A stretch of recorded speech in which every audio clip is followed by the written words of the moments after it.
En un país dividido por una sangrienta guerra civil, un joven toma el poder.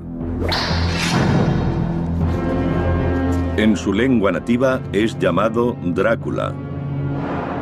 No es el vampiro, el conde Drácula, sino una figura histórica, un príncipe rumano. Fue célebre en toda la cristiandad por sus hazañas contra los turcos. Drácula fue un caudillo conocido en toda Europa por su imponente valor y su aterradora crueldad.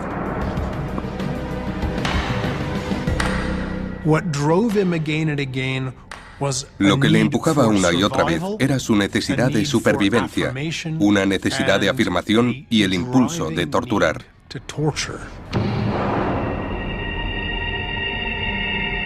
Conocido como el empalador por su método favorito de ejecución, Drácula entró en los libros de historia quemando, hirviendo, destripando y torturando. Pero también dejó un imperecedero legado en ladrillo, argamasa y piedra. Construyó palacios. Fundó la ciudad que se convertiría en capital del país. También levantó uno de los castillos más imponentes de Europa Oriental. Ahora, con lo último en animación por ordenador, el mundo perdido de Drácula volverá a la vida.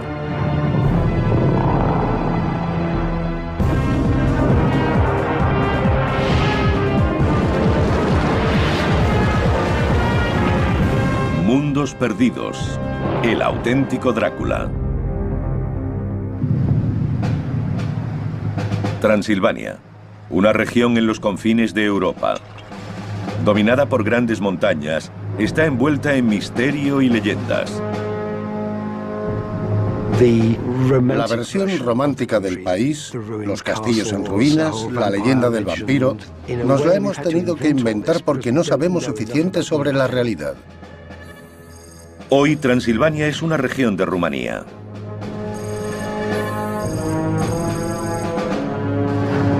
En el siglo XIX, el novelista Bram Stoker la convirtió en hogar del conde Drácula, el vampiro más famoso del mundo. Pero hasta los años 70, pocos lectores sospechaban que había tomado el nombre de un personaje real. Olvidemos Hollywood. Olvidemos las historias de vampiros. Ese hombre existió de verdad. Y fue un hombre sanguinario, extremadamente cruel, pero un gran líder. El auténtico Drácula vivió en un mundo sangriento y lleno de traiciones. Pero su brutalidad destacó por encima de las atrocidades propias de su tiempo. Se cuenta que le abrió las entrañas a su propia amante embarazada. Y que acumuló 24.000 narices de los cadáveres de los enemigos derrotados. Entre los gobernantes más enfermos, retorcidos y sádicos, Vlad sobresale como un loco psicótico.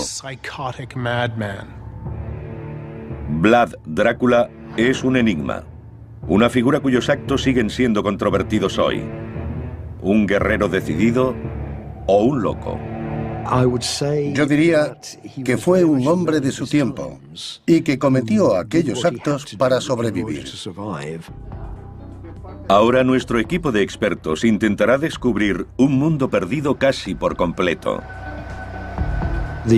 Apenas hay documentos escritos. En comparación con las grandes civilizaciones del mundo antiguo, la arqueología es muy escasa también. No sabemos lo que hay. Usando las pistas del terreno e imágenes animadas, los expertos reconstruirán los palacios, castillos y fortificaciones de Drácula. Volverán a verse como fueron en tiempos del infame empalador. La tecnología moderna nos permite comprender lo que ha quedado de aquella época mejor que en el pasado. Así podemos explorar el interior de los muros y sacar conclusiones sobre la construcción sin necesidad de remover una piedra.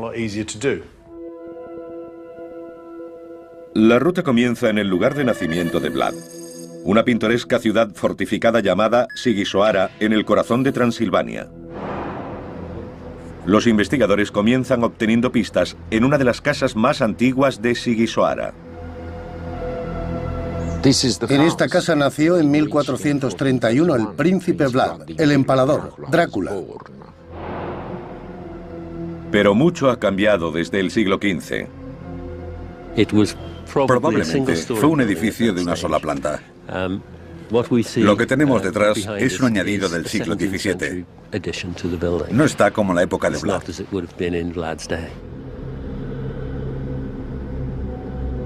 Ahora podemos ver cómo era cuando nació Drácula. Un edificio de una planta en el centro de la ciudadela. Carecería de alcantarillado, cañerías o los servicios más elementales. Pero la gruesa piedra con que fue construida proporcionó su característica más importante, la seguridad. La casa de Vlad era una de las más seguras de Transilvania. Las murallas nos dan la primera pista de las espectaculares fortificaciones que había aquí cuando nació Drácula. Esta era la muralla de la ciudad. Está salpicada de torres defensivas y detrás de nosotros tenemos una de las mejores. Los muros y las torres defensivas, llamadas bastiones, tenían hasta 3 metros de grosor. Servían para evitar que cualquier enemigo saqueara la ciudad. En la parte inferior tenemos las aberturas por las que lanzaban el aceite y el agua hirviendo sobre los atacantes de la fortaleza. Encima tenemos una saetera. Sigisoara estaba muy bien fortificada porque era una de las ciudades más ricas de Transilvania. Pero los que vivían dentro de sus murallas no eran rumanos. Eran sajones, hombres y mujeres de ascendencia germana. Los sajones pioneros habían emigrado a Transilvania en el siglo XII para hacerse mercaderes y artesanos, y gozaban de privilegios comerciales. Era una casta aparte. Los sajones estaban asociados a la codicia, representando la clase media de cualquier época. Ganaban dinero a expensas de los naturales de Valaquia. El padre de Vlad Drácula, un príncipe rumano, hizo un acuerdo comercial especial con los sajones de Sigisoara. A cambio, él y su familia podrían vivir dentro de la ciudad en la aparente seguridad de la ciudadela.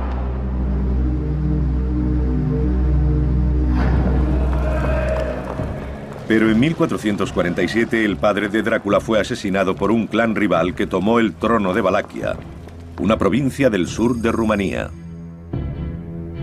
Vlad huyó al norte,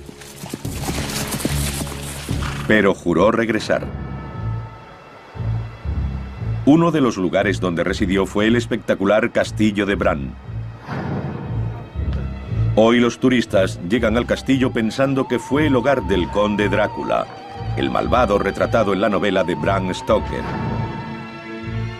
El vampiro de ficción vivió aquí hasta que su corazón fue atravesado por una estaca. El lugar fue descrito como el hogar del maligno. El auténtico Drácula llegó aquí hacia 1450. Y bajo el esplendor gótico, los expertos descubren cómo fue el castillo en esa época. Modernizado por la realeza rumana a principios del siglo XX, su interior es muy diferente a cómo fue. Pero usando unos planos poco conocidos del castillo, los expertos reconstruyen cómo debió ser hace 500 años.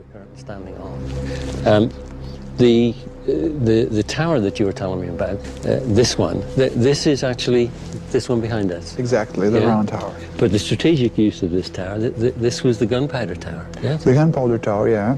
Yeah. So if we orientate this way, we have the tower behind us here. Yeah. And the original entrance to the castle was further over. Con los planos medievales del castillo y vanguardistas técnicas infográficas, es posible retroceder al siglo XV. No es un castillo gótico de cuento de hadas, sino la fortaleza más segura e imponente de la frontera transilvana. Fue un gran logro constructivo.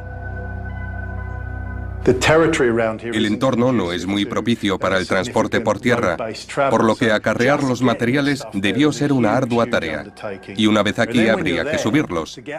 Sin la tecnología con la que contamos hoy, tendrían que construir andamios de madera a medida que avanzaban. Se enfrentaron a un gran reto. Para Vlad Drácula, el castillo de Bran fue la plataforma ideal desde la que lanzar su asalto al poder. Estaba a punto de comenzar el reinado sangriento de Drácula.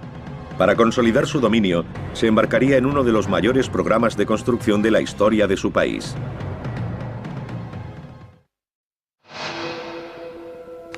En 1456 el trono del Principado rumano de Valaquia cayó en manos de Vlad Drácula, el personaje que dio su nombre al vampiro más famoso del mundo.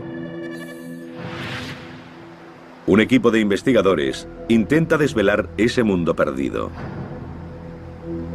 Pretenden exponer los amplios proyectos constructivos que emprendió al inicio de su reinado, cuando quiso imponer orden en un país rebelde. Vlad Drácula tenía que hacer honor a su nombre. Lo había heredado de su padre, Vlad Dracul, el antiguo gobernante de Valaquia y caballero de la Orden del Dragón.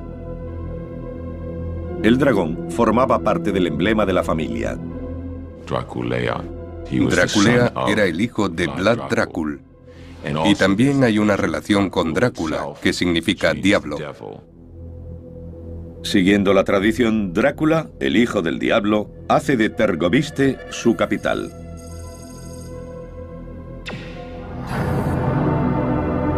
Es un lugar de legendario terror. Algunas de las mayores atrocidades de Drácula ocurrieron aquí. Pero cuando llegó, su vida era la que estaba en peligro inminente. No era la capital de su reino, era la capital de asesinatos políticos e intrigas.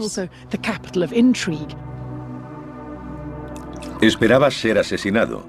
Temía ser envenenado. Todo lo que comía era probado primero por un fiel catador.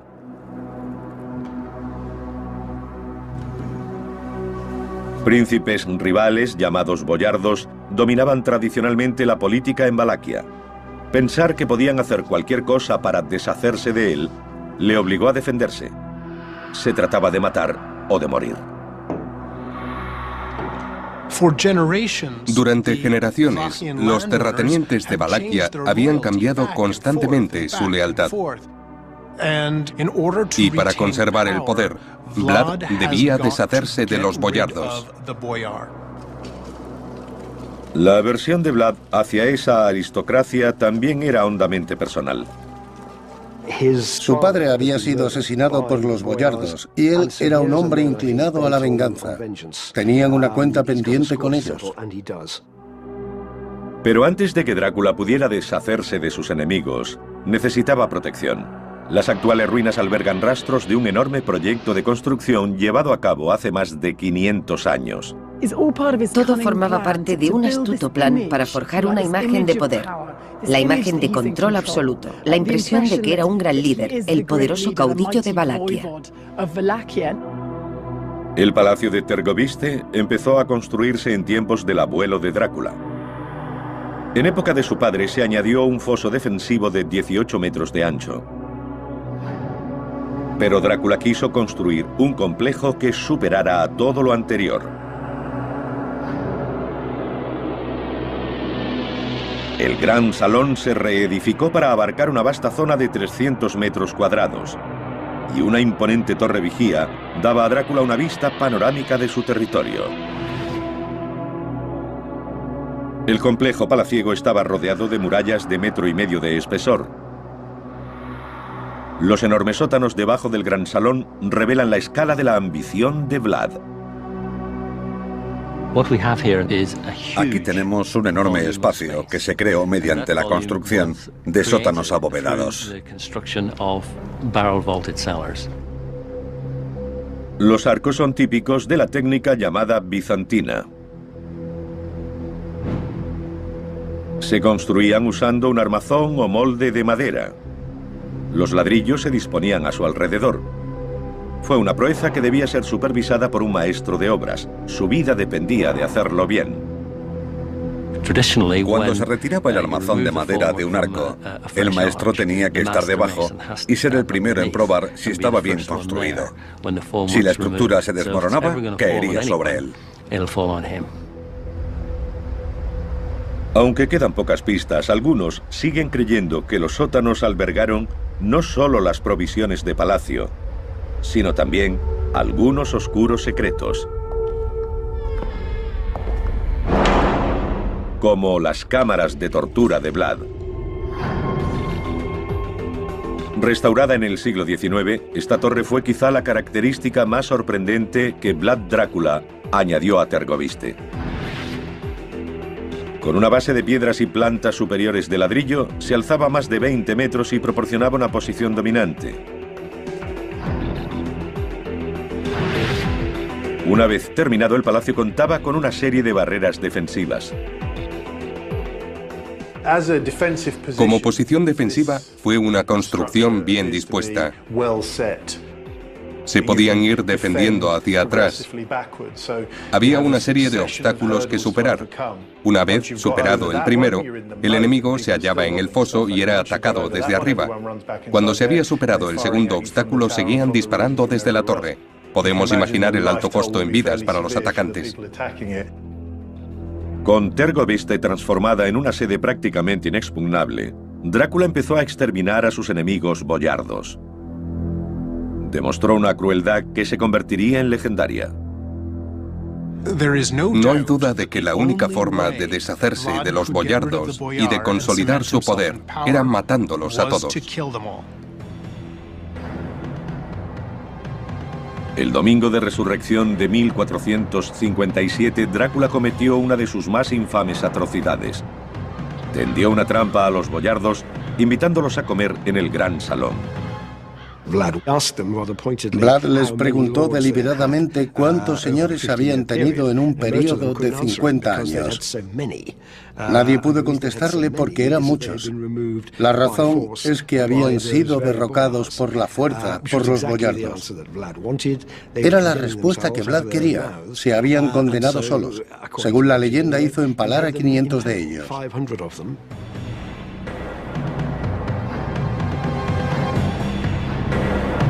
El empalamiento era un método de ejecución terrorífico. El modo más común consistía en poner al enemigo sobre la punta afilada de una estaca, atravesarlo por el ombligo o el corazón, levantarlo y dejarlo morir. Una muerte relativamente rápida. Eso era para los afortunados, porque si quería que sirvieran de ejemplo, usaba la punta roma. La engrasaban, le abrían las piernas y la insertaban por el recto. La estaca iría atravesando lentamente el cuerpo. Eso podía llevar un par de días de terrible agonía.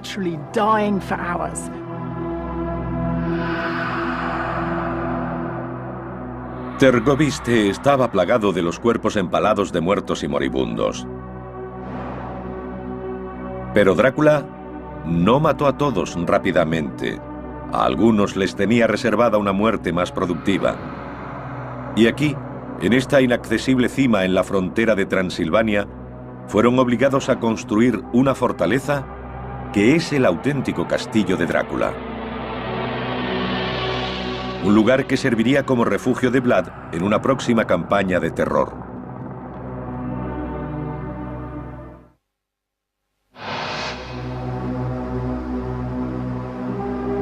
A 500 metros sobre el río Argés, en una abrupta montaña, yacen las ruinas de una antigua fortaleza llamada Castillo de Poenari. Este es el auténtico castillo de Drácula. El emplazamiento era clave. En el extremo del reino de Valaquia, El castillo también limitaba con el territorio montañoso de Transilvania. Incluso hoy sigue siendo un lugar remoto e imponente. Los investigadores deben subir los 140 escalones para llegar hasta él.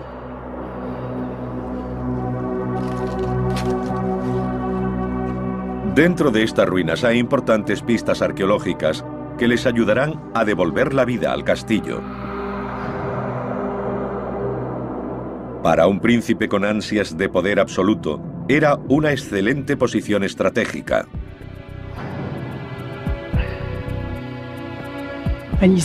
Hacia el sur vemos las tierras de Vlad, su Valaquia. Y a 75 kilómetros de esas montañas está Tergoviste, la capital. Pero de igual importancia, allí, al norte, está Transilvania, que incluía un par de fortalezas suyas. Este era el lugar idóneo desde el que tratar con los modestos sajones de Transilvania.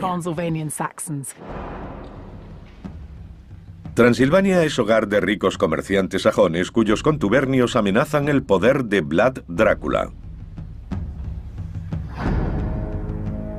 Debe actuar con rapidez para construir el castillo, por lo que recurre a técnicas poco convencionales y a mano de obra forzada.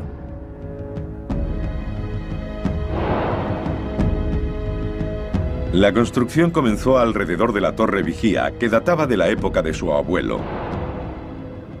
Pero Vlad concibió algo más grande. Una fortaleza que no solo ocupara la cima del Poenari, sino que la ampliara.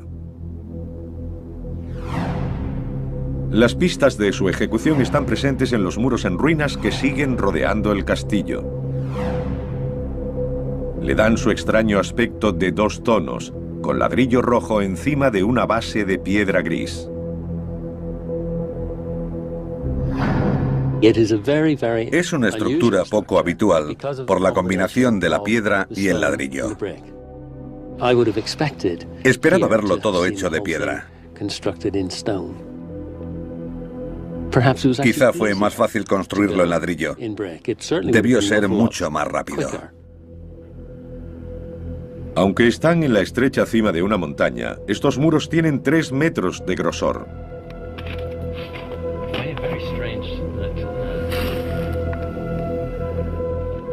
Se logró usando el método de construcción bizantino. El estilo bizantino consistía en construir 2 paredes de ladrillo y rellenar el espacio intermedio con piedras. La combinación del muro externo, el núcleo y el interno la convertían en una estructura muy sólida. Lo que mantiene unidos los muros fue también el secreto de la supervivencia del castillo en una zona sísmica. Usaron mortero de cal. Este es el aspecto que tiene la cal aplicada. Parece una crema muy espesa. Pero por ser cal, no compacta totalmente, permite cierta flexibilidad. Permite que los muros se muevan, lo que resulta muy útil en caso de terremoto. No hay grietas ni daños, que es lo que habría de haber usado cemento.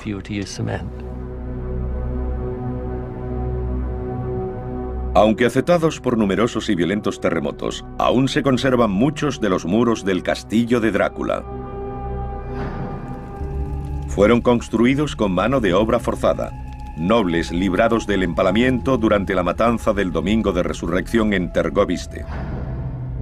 Obligados a marchar hasta Poenari, iban a sufrir una agonía más lenta y prolongada. Las crónicas de Valaquia dicen que aquellos hombres y mujeres trabajaban muy duro hasta quedarse sin ropa. Estaban prácticamente desnudos. Pero el castillo no fue levantado solo por esclavos. Una ingeniosa característica demuestra que también intervinieron expertos maestros. Los tejados del castillo recogen el agua de lluvia en una cisterna. Está hecho de piedra, con lo que se llama barbilla. Consiste en cortar los ángulos de la piedra para que la siguiente encaje exactamente contra esta. Lo que demuestra que quien fuera la persona encargada de los aspectos técnicos de la obra conocía perfectamente el proceso de construcción en piedra. Supo lo que había que hacer para recoger agua de lluvia para un castillo de su tamaño y calidad.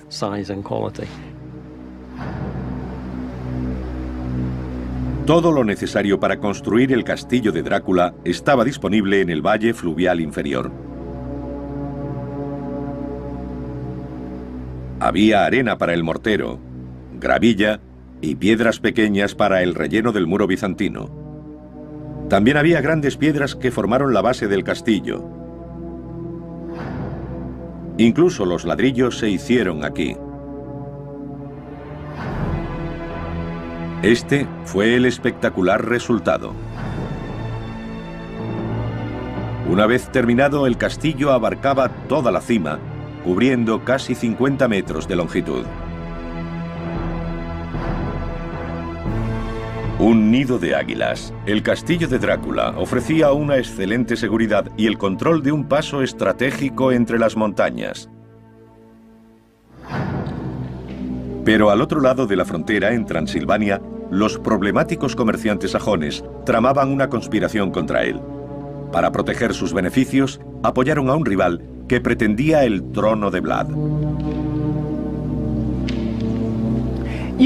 Este castillo proporcionó a Vlad la baza esencial para tratar con los sajones de Transilvania. Él les hizo darse cuenta de que para usar sus rutas comerciales, ante todo, tendrían que hacer lo que él decía. Se avecinaba un gran enfrentamiento. Vlad Drácula necesitaría todo su ingenio para superar las defensas de una de las ciudades mejor fortificadas de Europa. Exigiría una terrible venganza.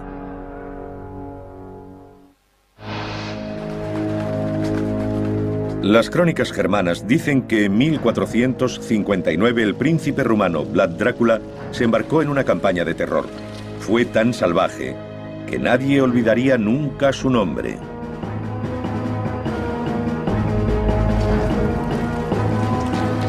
Reuniendo a sus tropas en el castillo de Bran, entró en Transilvania. Los comerciantes sajones planeaban derrocarlo. Él pretendía castigarlos. Su base estaba en Brasov. Ocultas dentro de la ciudad moderna están las fortificaciones de lo que fue la ciudad más rica y mejor defendida de la Transilvania medieval. Los sajones se unieron a los enemigos de Vlad.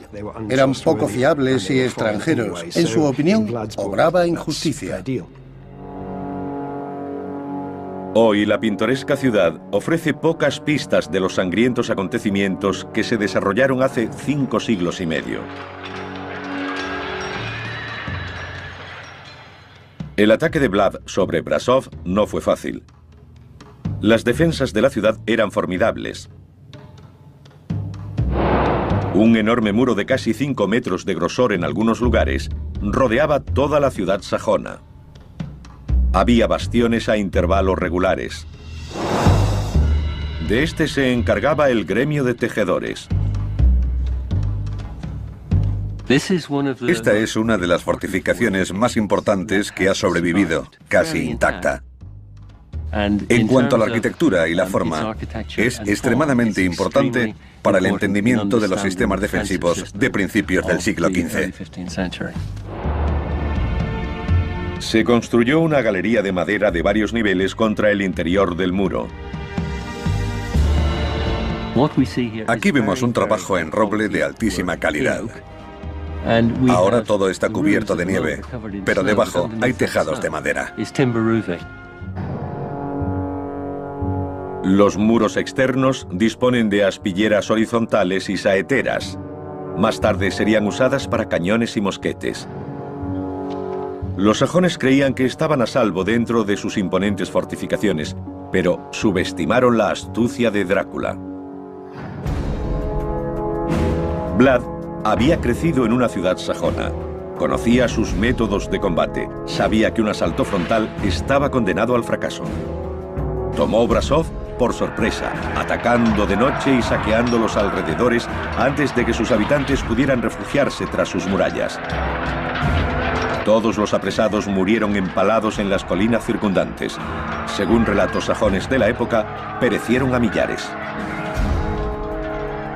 Las ejecuciones se hicieron en la colina de la Horca, que está detrás de esta montaña. El ataque a Brasov inspiró la más infame de todas las imágenes de Vlad, el bosque de los empalados. Representa al príncipe comiendo entre cadáveres. Algunos sugieren que esta imagen es la primera en relacionar a Vlad Drácula con el vampirismo. El empalamiento es un proceso lento. No se puede hacer rápidamente, sobre todo en gran número. Quizá comiera mientras contemplaba la escena, pero no bebió su sangre ni comió su carne. Vlad no era caníbal. Creadas por sajones, el propósito de estas imágenes es claro: asociar para siempre el nombre de Drácula con el mal. Los propios grabados son propaganda, son una versión primitiva de nuestros vídeos. La gente quería verlos y pagaba un buen dinero por ello. Con Brasov sometida, Vlad centró su atención en el Imperio Otomano. Superpotencia musulmana de la época, sus vastas fronteras llegaban al territorio de Vlad. El Imperio Turco Otomano seguía mirando a Occidente, a Europa, como el siguiente lugar a conquistar. Y salvo unas cuantas tribus de las montañas, como las de Valaquia, no había nada que los detuviera. Pero Vlad Drácula estaba decidido a resistir. Comenzó a concentrar sus esfuerzos constructivos en el sur de su reino. Allí levantó un imponente palacio de ladrillo y piedra.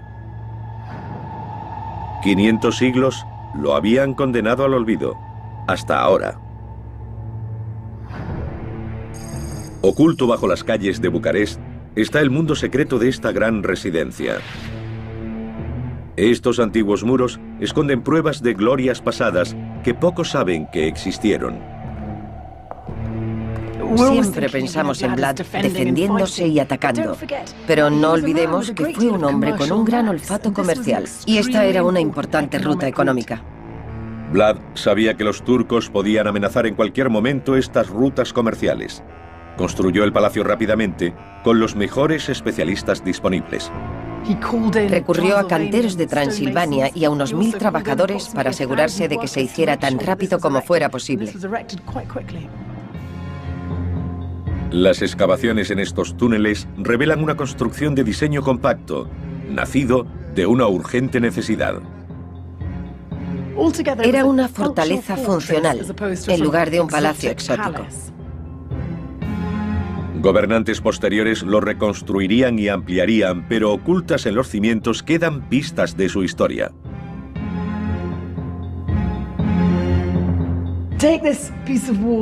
Veamos este trozo de muro. En medio tenemos ladrillos que datan de tiempos de Vlad. A ambos lados hay ladrillos que se han añadido en épocas posteriores. Es fascinante porque hay pruebas arqueológicas de los siglos XIV, XV, XVI, XVII, XVIII y XIX.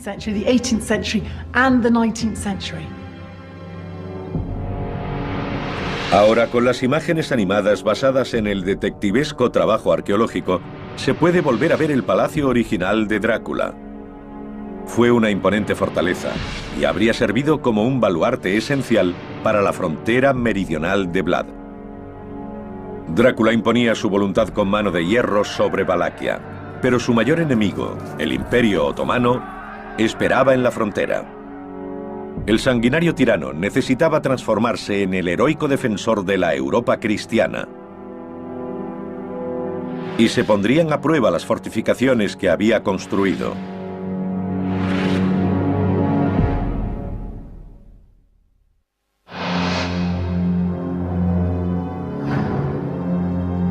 Con su país defendido por una serie de palacios fortificados, Vlad Drácula, príncipe de Valaquia, comenzó a planear la guerra. Recibió a una delegación otomana entre los gruesos muros de su palacio de Tergoviste. Los ejércitos conquistadores turcos habían alcanzado sus fronteras y ahora amenazaban la Europa cristiana. Según la leyenda, exigieron a Vlad pagar un tributo, pero él se negó, alegando que el enviado lo había insultado. No se quitaron los turbantes. Vlad les preguntó por qué se mostraban tan insultantes.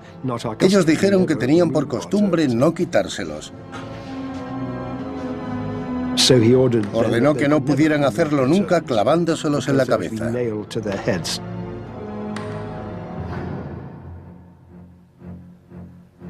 En el invierno de 1461, Drácula y los turcos estaban en guerra. Con inesperada rapidez y valentía, Drácula lideró a sus soldados en una brillante campaña en territorio enemigo. Todo el que se interpuso en su camino cayó ante su espada. Un noble como Vlad no podía quedarse atrás en combate. Tenía que ser físicamente valiente.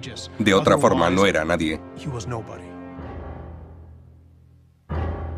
Vlad regresó a la seguridad de las fortificaciones de Tergoviste.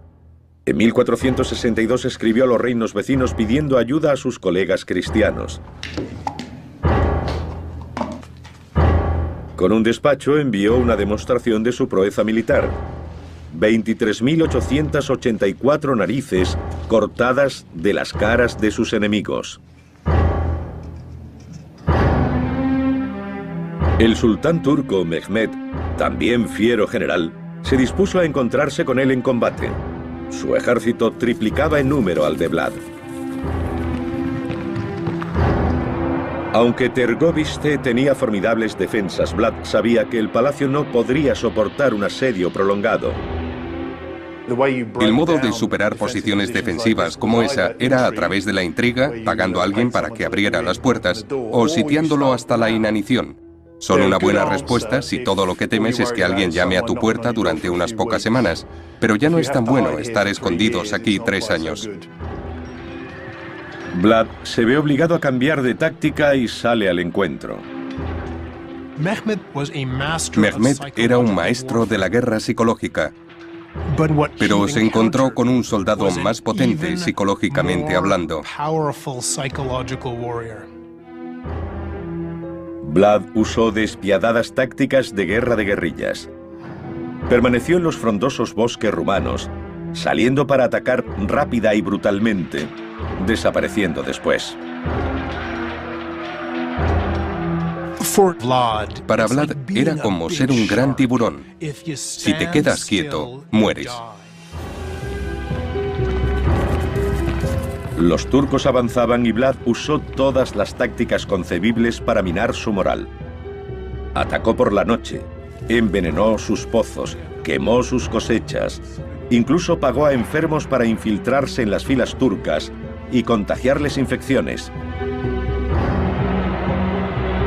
La campaña de terror psicológico de Vlad llegó a su clímax ante las murallas de Tergoviste.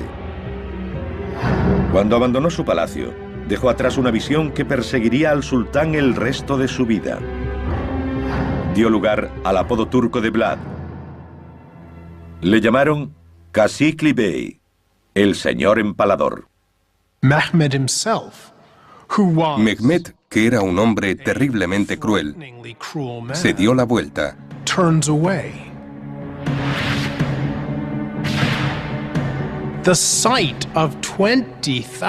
La visión de 20.000 cadáveres con los intestinos resbalando por los postes fue suficiente para que un experimentado soldado como Mehmed II saliera corriendo de allí.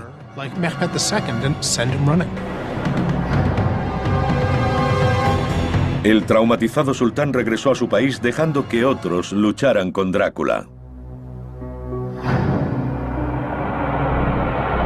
Le hicieron replegarse. Se vio obligado a retroceder a su santuario de Poenari, el castillo de Drácula. La posición y defensas del castillo imposibilitaban un ataque frontal. Pero la vida resultaba insoportable para los que estaban atrapados en su interior. Aterrorizada por la idea de ser torturada hasta la muerte por los turcos, la esposa de Drácula se arrojó desde las almenas. Su cuerpo cayó al río. Aún hoy es llamado el Río de la Princesa. Pero Vlad no se rindió. Pudo salir y vivir para seguir combatiendo.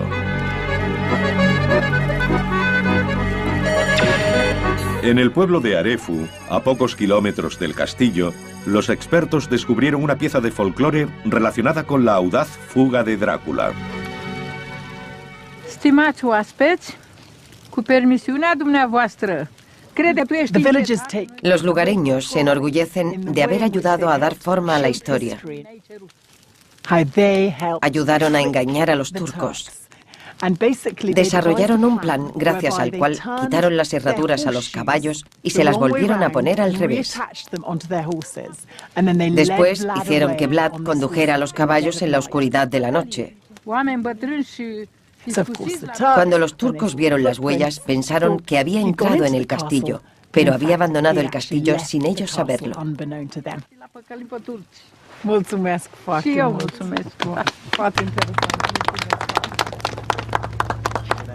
Drácula huyó a Transilvania, al exilio.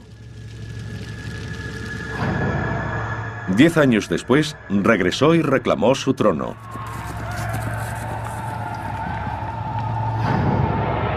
Volvió a su palacio de Bucarest y comenzó a preparar las defensas para rechazar una invasión turca.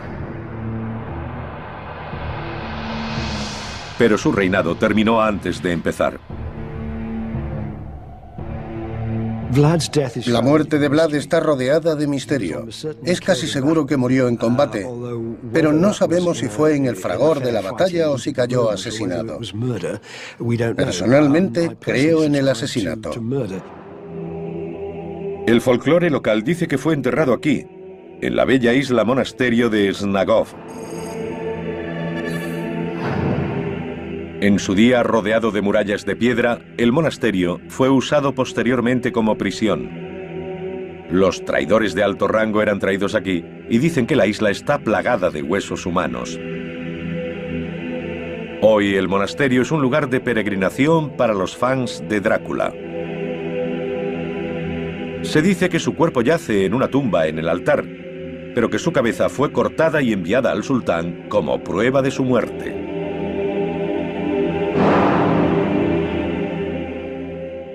La tradición y el deseo sitúan a Vlad en esta tumba del monasterio de Snagov, pero la tumba está vacía. No hay nada dentro. Excavaciones previas no encontraron pruebas de que el cuerpo de Vlad estuviera enterrado en Snagov.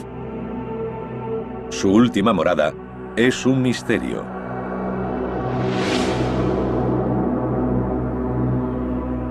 En Rumanía, hoy Vlad Drácula sigue siendo un héroe nacional a pesar de su brutalidad. Vlad es el héroe del caballo blanco. Los rumanos le ven así. Fue un luchador por la libertad, un nacionalista, el hombre del pueblo. Drácula fue el último gran constructor de una Valaquia independiente. Poco después de su muerte, los turcos tomaron el país. Quedó prohibido construir fortificaciones. Pero los castillos de Drácula permanecen como un recuerdo de un pasado glorioso y libre. El Palacio Real de Tergoviste, que él rediseñó por completo. Los cimientos de Bucarest y su castillo. Y el inaccesible refugio de Poenari, el auténtico castillo de Drácula. Cada uno símbolo de la huella indeleble que Vlad Drácula dejó en su país. No solo en las ruinas de sus otrora grandes palacios, sino también en el recuerdo de sus gentes.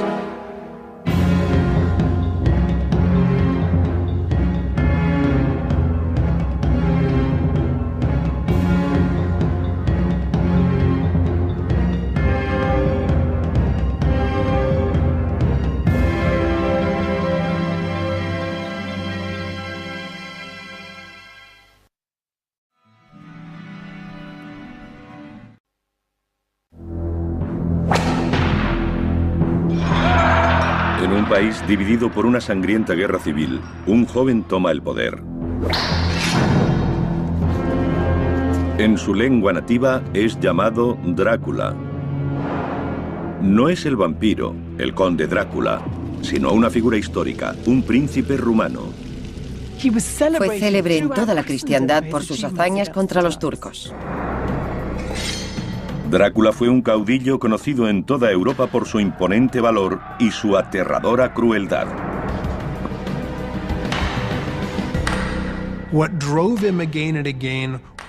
Lo que le empujaba una y otra vez era su necesidad de supervivencia, una necesidad de afirmación y el impulso de torturar.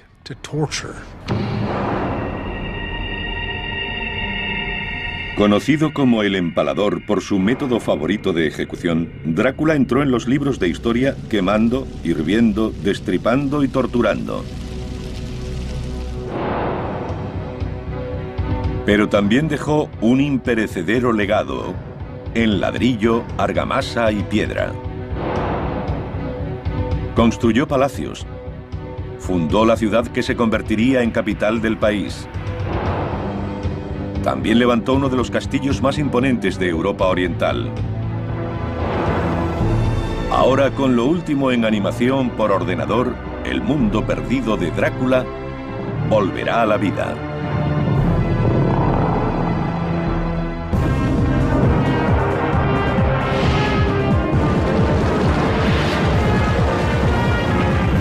Mundos perdidos. El auténtico Drácula. Transilvania, una región en los confines de Europa. Dominada por grandes montañas, está envuelta en misterio y leyendas. La versión romántica del país, los castillos en ruinas, la leyenda del vampiro, nos la hemos tenido que inventar porque no sabemos suficiente sobre la realidad. Hoy Transilvania es una región de Rumanía.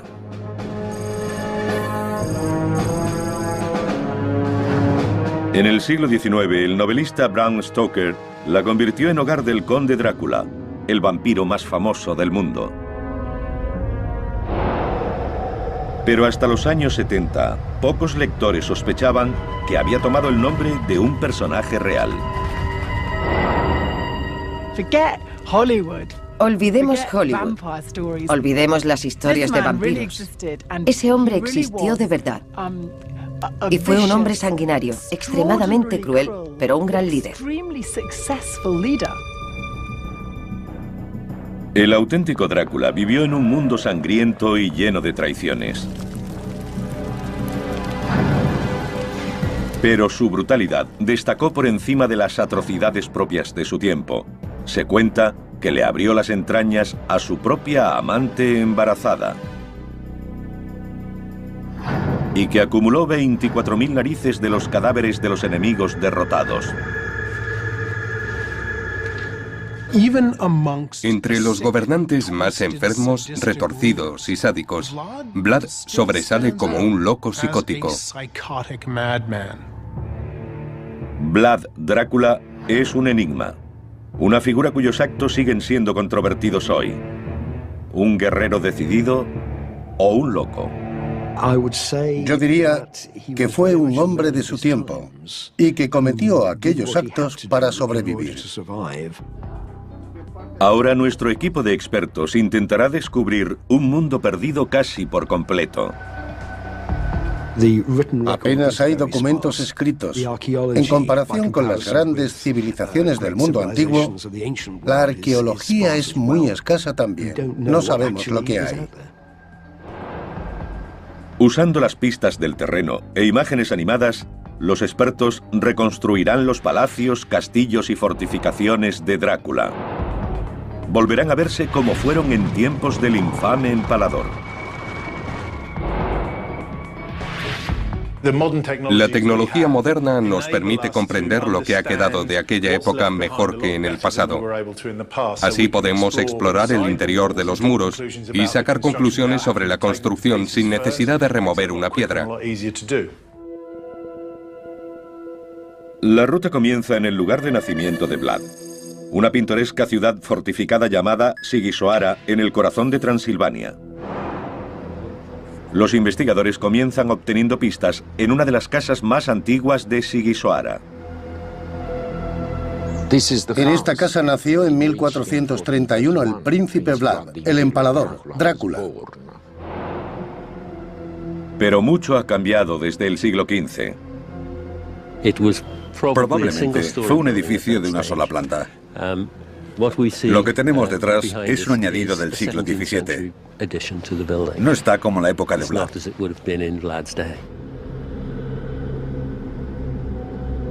Ahora podemos ver cómo era cuando nació Drácula. Un edificio de una planta en el centro de la ciudadela. Carecería de alcantarillado, cañerías o los servicios más elementales. Pero la gruesa piedra con que fue construida proporcionó su característica más importante, la seguridad. La casa de Vlad era una de las más seguras de Transilvania. Las murallas nos dan la primera pista de las espectaculares fortificaciones que había aquí cuando nació Drácula. Esta era la muralla de la ciudad. Está salpicada de torres defensivas y detrás de nosotros tenemos una de las mejores. Los muros y las torres defensivas, llamadas bastiones, tenían hasta 3 metros de grosor. Servían para evitar que cualquier enemigo saqueara la ciudad. En la parte inferior tenemos las aberturas por las que lanzaban el aceite y el agua hirviendo sobre los atacantes de la fortaleza. Encima tenemos una saetera. Sigisoara estaba muy bien fortificada porque era una de las ciudades más ricas de Transilvania. Pero los que vivían dentro de sus murallas no eran rumanos. Eran sajones, hombres y mujeres de ascendencia germana. Los sajones pioneros habían emigrado a Transilvania en el siglo XII para hacerse mercaderes y artesanos, y gozaban de privilegios comerciales. Era una casta aparte. Los sajones estaban asociados a la codicia, representando la clase media de cualquier época. Ganaban dinero a expensas de los naturales de Valaquia. El padre de Vlad Drácula, un príncipe rumano, hizo un acuerdo comercial especial con los sajones de Sigisoara. A cambio, él y su familia podrían vivir dentro de la ciudad en la aparente seguridad de la ciudadela.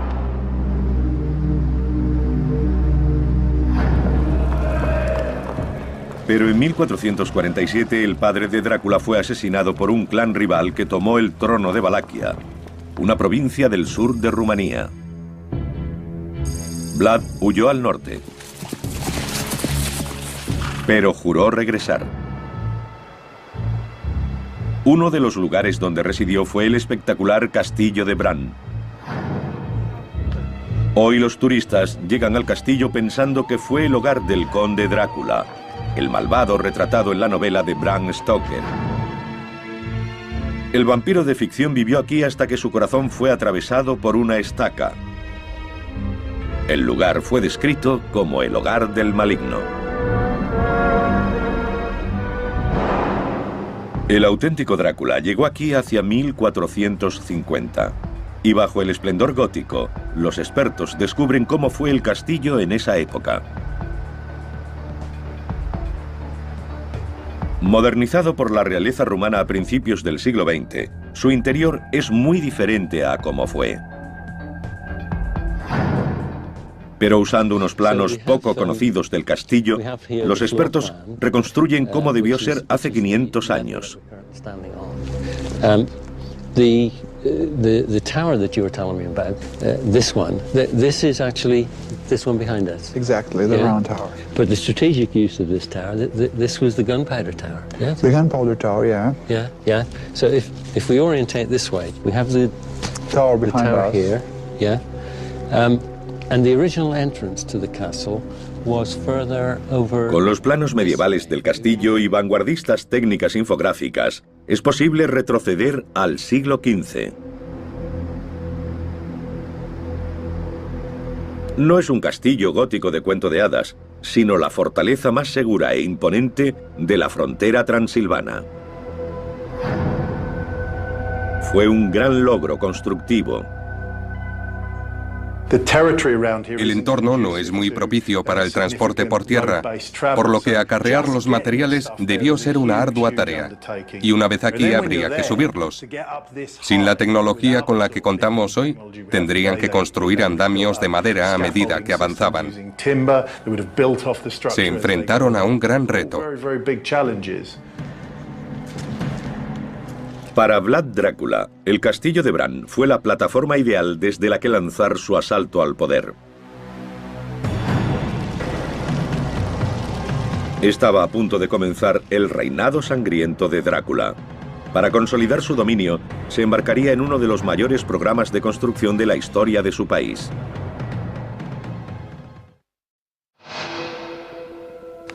En 1456 el trono del Principado rumano de Valaquia cayó en manos de Vlad Drácula, el personaje que dio su nombre al vampiro más famoso del mundo. Un equipo de investigadores intenta desvelar ese mundo perdido. Pretenden exponer los amplios proyectos constructivos que emprendió al inicio de su reinado, cuando quiso imponer orden en un país rebelde. Vlad Drácula tenía que hacer honor a su nombre. Lo había heredado de su padre, Vlad Dracul, el antiguo gobernante de Valaquia y caballero de la Orden del Dragón. El dragón formaba parte del emblema de la familia. Draculea era el hijo de Vlad Dracul, y también hay una relación con Drácula, que significa diablo. Siguiendo la tradición, Drácula, el hijo del diablo, hace de Tergoviste su capital.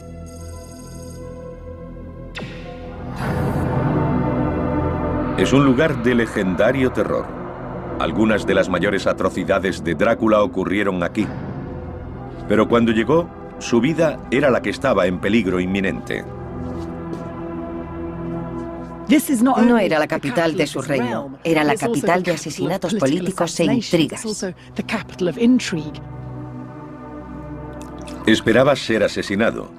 Temía ser envenenado. Todo lo que comía era probado primero por un fiel catador.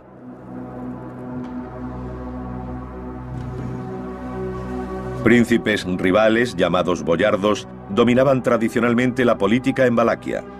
Pensar que podían hacer cualquier cosa para deshacerse de él le obligó a defenderse.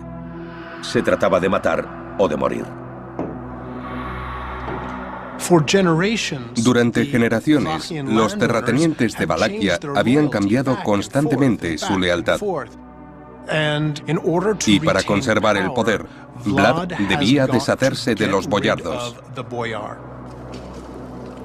La aversión de Vlad hacia esa aristocracia también era hondamente personal.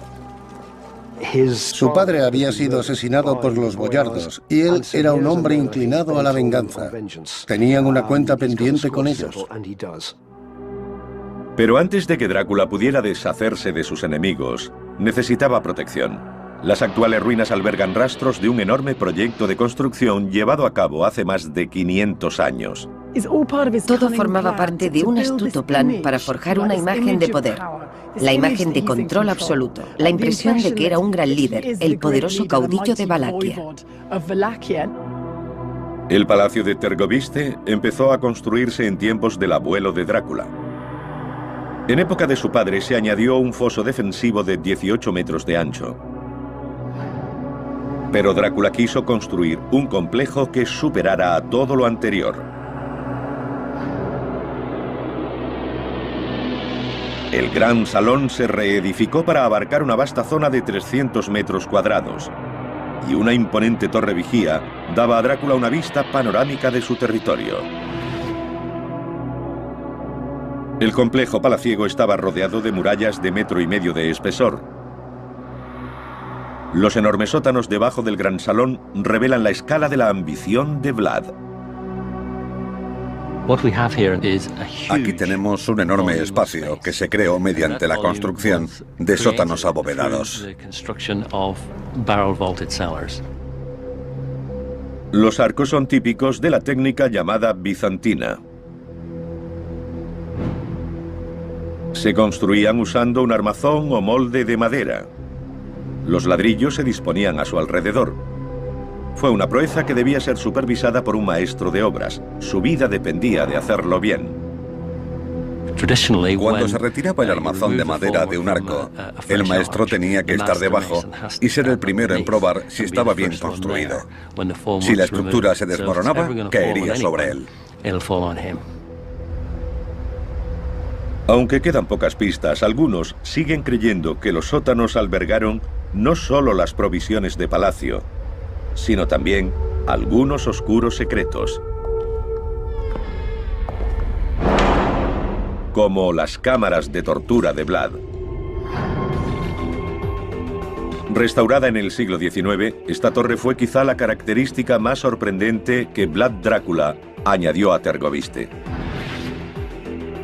Con una base de piedras y plantas superiores de ladrillo, se alzaba más de 20 metros y proporcionaba una posición dominante.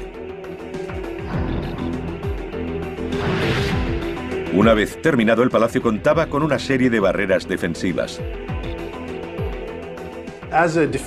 Como posición defensiva, fue una construcción bien dispuesta.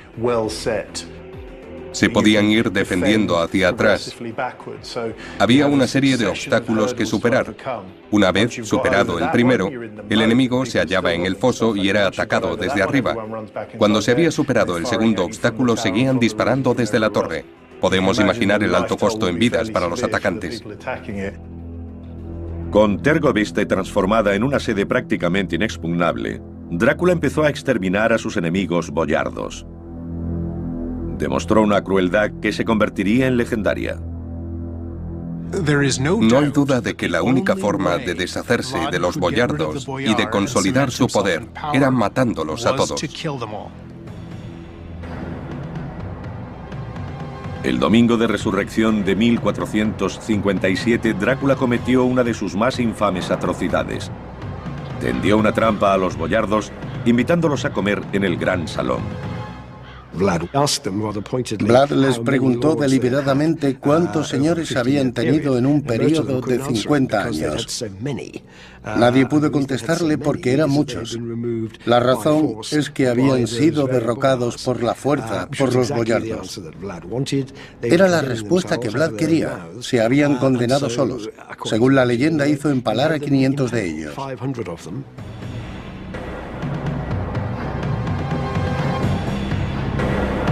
El empalamiento era un método de ejecución terrorífico. El modo más común consistía en poner al enemigo sobre la punta afilada de una estaca, atravesarlo por el ombligo o el corazón, levantarlo y dejarlo morir. Una muerte relativamente rápida. Eso era para los afortunados, porque si quería que sirvieran de ejemplo, usaba la punta roma. La engrasaban, le abrían las piernas y la insertaban por el recto. La estaca iría atravesando lentamente el cuerpo. Eso podía llevar un par de días de terrible agonía.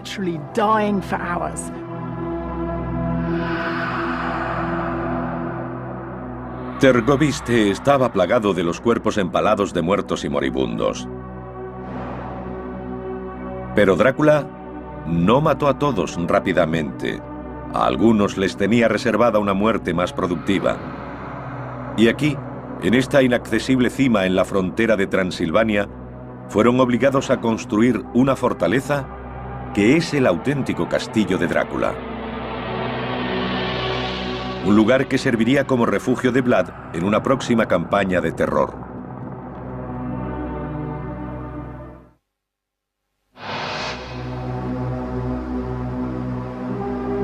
A 500 metros sobre el río Argés, en una abrupta montaña, yacen las ruinas de una antigua fortaleza llamada Castillo de Poenari. Este es el auténtico castillo de Drácula. El emplazamiento era clave. En el extremo del reino de Valaquia, el castillo también limitaba con el territorio montañoso de Transilvania. Incluso hoy sigue siendo un lugar remoto e imponente. Los investigadores deben subir los 140 escalones para llegar hasta él.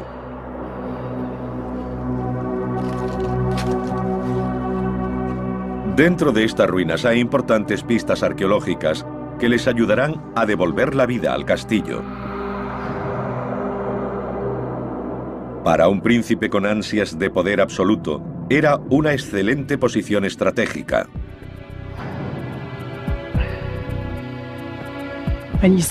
Hacia el sur vemos las tierras de Vlad, su Valaquia. Y a 75 kilómetros de esas montañas está Tergoviste, la capital. Pero de igual importancia, allí, al norte, está Transilvania, que incluía un par de fortalezas suyas. Este era el lugar idóneo desde el que tratar con los modestos sajones de Transilvania. Transilvania es hogar de ricos comerciantes sajones cuyos contubernios amenazan el poder de Vlad Drácula. Debe actuar con rapidez para construir el castillo, por lo que recurre a técnicas poco convencionales y a mano de obra forzada.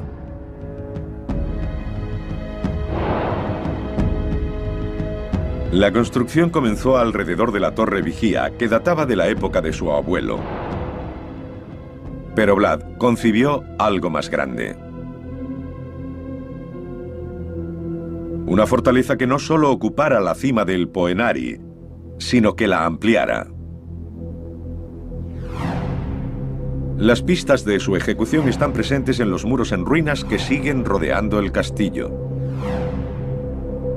Le dan su extraño aspecto de 2 tonos, con ladrillo rojo encima de una base de piedra gris. Es una estructura poco habitual por la combinación de la piedra y el ladrillo. Esperaba verlo todo hecho de piedra. Quizá fue más fácil construirlo en ladrillo. Debió ser mucho más rápido. Aunque están en la estrecha cima de una montaña, estos muros tienen 3 metros de grosor.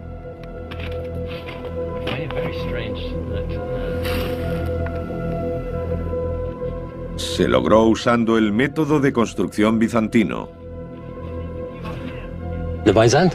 El estilo bizantino consistía en construir 2 paredes de ladrillo y rellenar el espacio intermedio con piedras. La combinación del muro externo, el núcleo y el interno la convertían en una estructura muy sólida. Lo que mantiene unidos los muros fue también el secreto de la supervivencia del castillo en una zona sísmica. Usaron mortero de cal. Este es el aspecto que tiene la cal aplicada. Parece una crema muy espesa. Pero por ser cal, no compacta totalmente, permite cierta flexibilidad. Permite que los muros se muevan, lo que resulta muy útil en caso de terremoto. No hay grietas ni daños, que es lo que habría de haber usado cemento.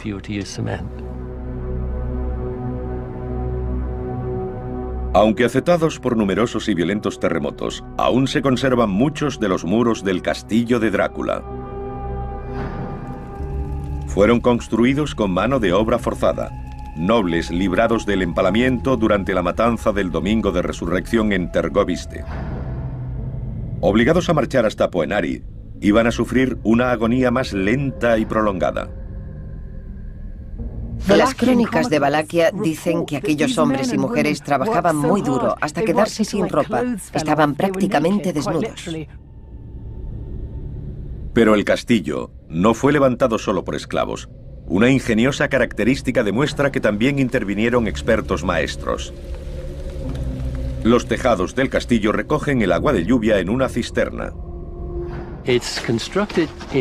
Está hecho de piedra, con lo que se llama barbilla. Consiste en cortar los ángulos de la piedra para que la siguiente encaje exactamente contra esta.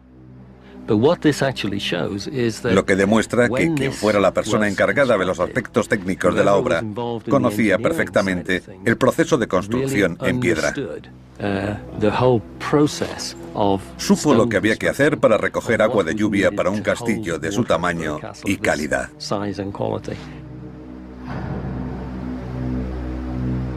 Todo lo necesario para construir el castillo de Drácula estaba disponible en el valle fluvial inferior. Había arena para el mortero, gravilla y piedras pequeñas para el relleno del muro bizantino. También había grandes piedras que formaron la base del castillo. Incluso los ladrillos se hicieron aquí.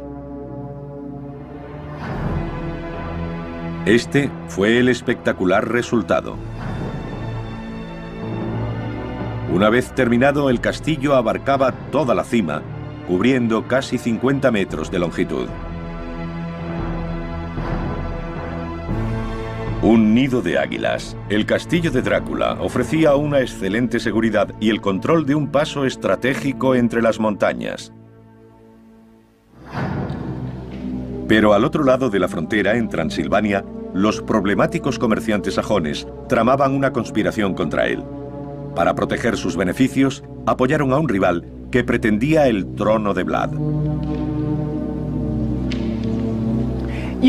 Este castillo proporcionó a Vlad la baza esencial para tratar con los sajones de Transilvania. Él les hizo darse cuenta de que para usar sus rutas comerciales, ante todo, tendrían que hacer lo que él decía. Se avecinaba un gran enfrentamiento. Vlad Drácula necesitaría todo su ingenio para superar las defensas de una de las ciudades mejor fortificadas de Europa. Exigiría una terrible venganza.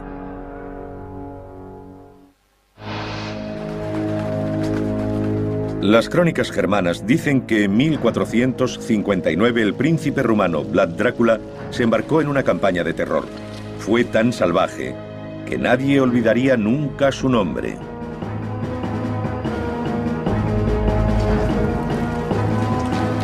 Reuniendo a sus tropas en el castillo de Bran, entró en Transilvania. Los comerciantes sajones planeaban derrocarlo. Él pretendía castigarlos. Su base estaba en Brasov. Ocultas dentro de la ciudad moderna están las fortificaciones de lo que fue la ciudad más rica y mejor defendida de la Transilvania medieval.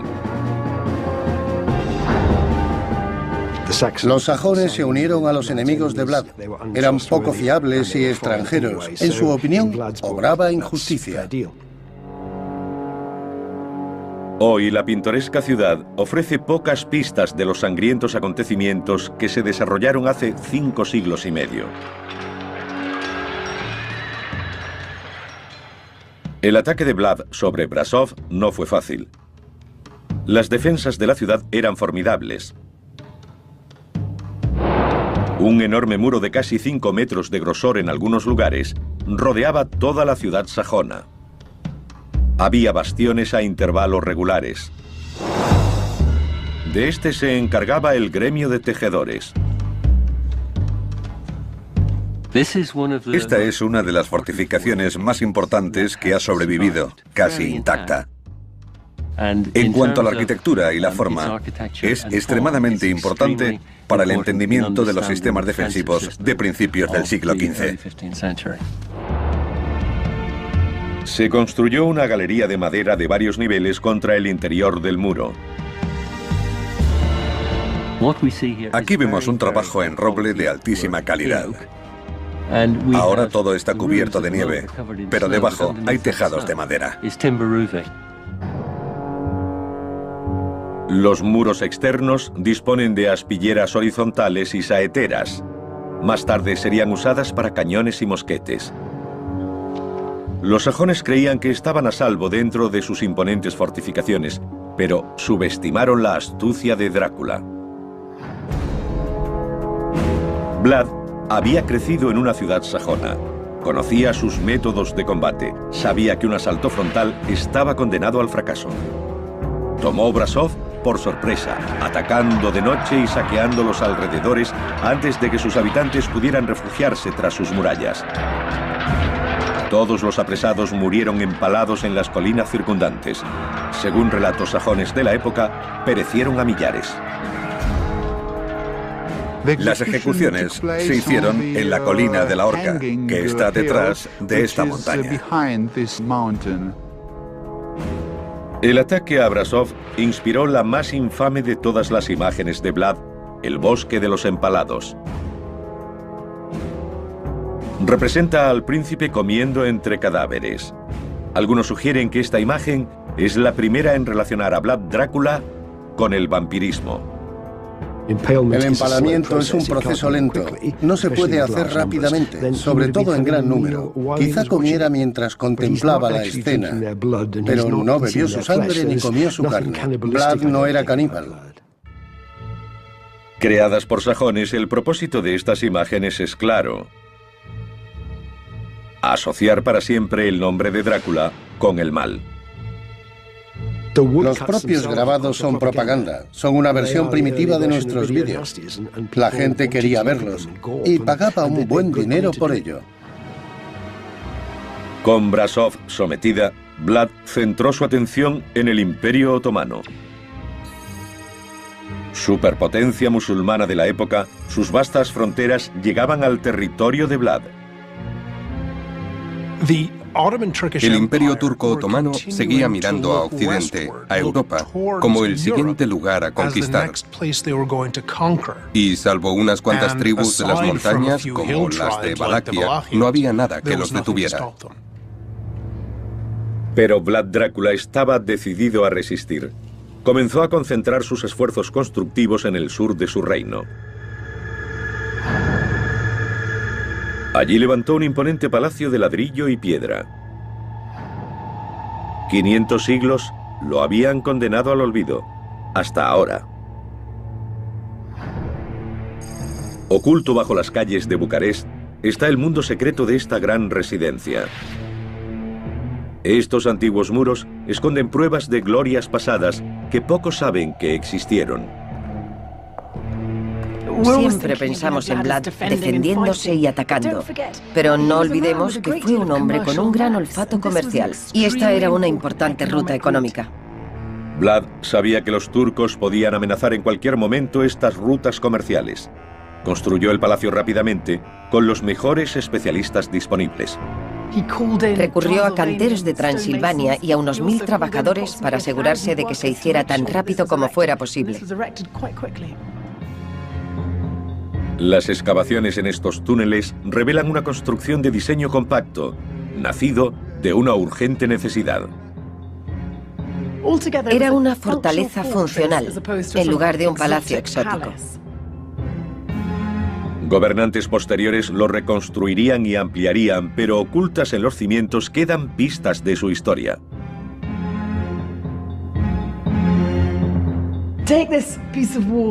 Veamos este trozo de muro. En medio tenemos ladrillos que datan de tiempos de Vlad. A ambos lados hay ladrillos que se han añadido en épocas posteriores. Es fascinante porque hay pruebas arqueológicas de los siglos XIV, XV, XVI, XVII, XVIII y XIX.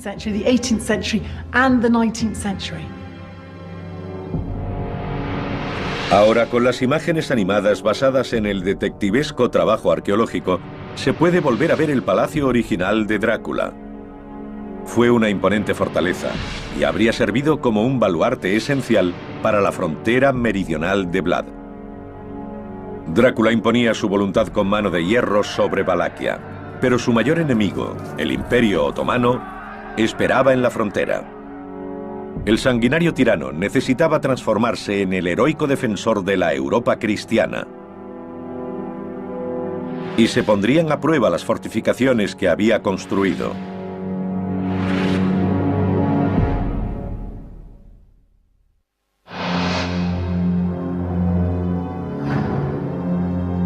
Con su país defendido por una serie de palacios fortificados, Vlad Drácula, príncipe de Valaquia, comenzó a planear la guerra. Recibió a una delegación otomana entre los gruesos muros de su palacio de Tergoviste. Los ejércitos conquistadores turcos habían alcanzado sus fronteras y ahora amenazaban la Europa cristiana. Según la leyenda, exigieron a Vlad pagar un tributo, pero él se negó, alegando que el enviado lo había insultado. No se quitaron los turbantes. Vlad les preguntó por qué se mostraban tan insultantes. Ellos dijeron que tenían por costumbre no quitárselos.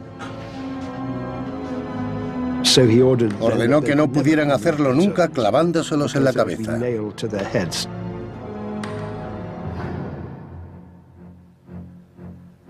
En el invierno de 1461, Drácula y los turcos estaban en guerra. Con inesperada rapidez y valentía, Drácula lideró a sus soldados en una brillante campaña en territorio enemigo. Todo el que se interpuso en su camino cayó ante su espada. Un noble como Vlad no podía quedarse atrás en combate. Tenía que ser físicamente valiente. De otra forma no era nadie. Vlad regresó a la seguridad de las fortificaciones de Tergoviste.